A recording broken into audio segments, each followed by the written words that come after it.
Hey everyone, my name is Max Aaron James. This review of the movie Transformers Rise of the Beast, written by Joby Harold, Darnell Mateer, Josh Peters, Eric Hober, John Hober, and directed by Stephen Capel Jr. We have Dominique Fishback and Anthony Ramos as the human characters. Then we also have Michelle Yeoh, Pete Davidson, Peter Coleman playing Optimus Prime, Ron Perlman, Peter Dinklage, Coleman Domingo, just a group of people pretty much taking voice actors' jobs. This movie, or this franchise, like G.I. Joe, like Fast and the Furious, like The Expendables, is pretty much based on action and maybe some star power for leading roles. But we're here for the action, and otherwise these movies have surface level stories, not really any emotional or genuine or real emotional connection to the characters. We are here to see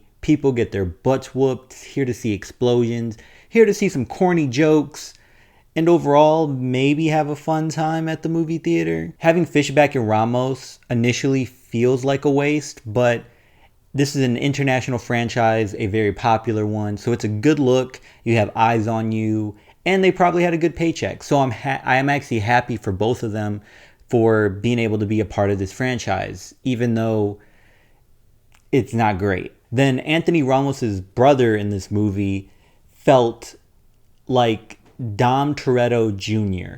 His accent, how he spoke, how he acted, his facial expressions, the dialogue that they gave him. It was not good, but it reminded me very much of Vin Diesel's character in the Fast and Furious franchise. And I felt like he should have played the son in Fast X instead of the person they got for Fast X. And he looked more believable as Dom Toretto's son than the kid in Fast X. Not to say that this kid was good, just he stood out. But I don't know, I feel really bad. He's a kid.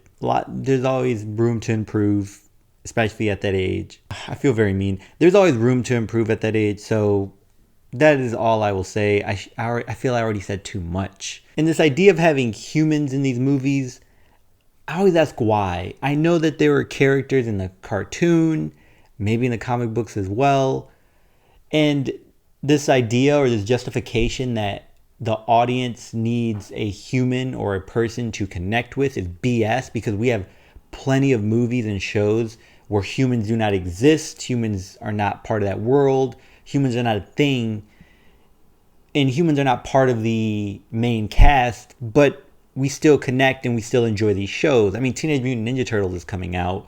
Of course, you have April, but she's not the main focus. Zootopia alone is a great example.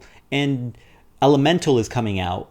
They are all humanoids, but so are the Transformers. The Transformers are humanoids with feelings, friends, family. They die. They have their own planet. They try to make this connection of these beings that are missing their home, but willing to sacrifice not going back to save humanity. And I think for a movie as surface level as this, that is enough. But of course, the plot or the story always presents something that only humans are capable of, for whatever reason. And I'm not even mad, because it's Transformers. It's more funny and more of course it does. The final battle felt like an underwhelming endgame fight sequence. Just the way that the robots clashed and had this huge dramatic collision into battle, and Optimus Prime and Optimus Primal calling their Transformers to roll out before the big fight. It felt like that, just not as cool. And again, no connection to these characters. Even after, 6 movies? The character everyone loves is Bumblebee, and he's missing out on most of the action. And the main reason is maybe they felt they didn't want Bumblebee being the focus or the friend of the human character again. So they introduced this character Mirage, voiced by Pete Davidson for whatever reason. And it just felt like Bumblebee 2.0. It was another character with jokes who is immature. Pretty much the feeling that we need a character that is funny, a jokester, for the sake of saying these corny jokes to avoid the audience recognizing how bad the dialogue really is. The point of these movies for me going in is just being a kid, to let go, right? And that is why I just care about the action scenes. But the kid in me gets bored with these scenes of dialogue that is not interesting at all and is mostly just exposition to get them from one place to another, even with characters that are presented strictly to get these characters from one place to another. There's a robot that turns into a giant plane that can fit Transformers inside of it, and it is there only to transport these characters to another planet, to another country, and then it's gone. And then it flies Bumblebee. That is it. Don't worry, I'm not spoiling anything. That is the point of this character. And there's another character that is there just to explain, when they get to their destination, what has been happening or going on there. And that is it. The most exposition in this entire movie that I can remember is in the before the title card. And maybe that's the one that sticks out the most, because 3 minutes into the movie, I felt like I needed a notebook to write everything down because of everything that was being said within 30 seconds. I think if this movie delved into the ridiculousness of the franchise and not tried to be so serious or take itself so serious, I think I would have respected it more.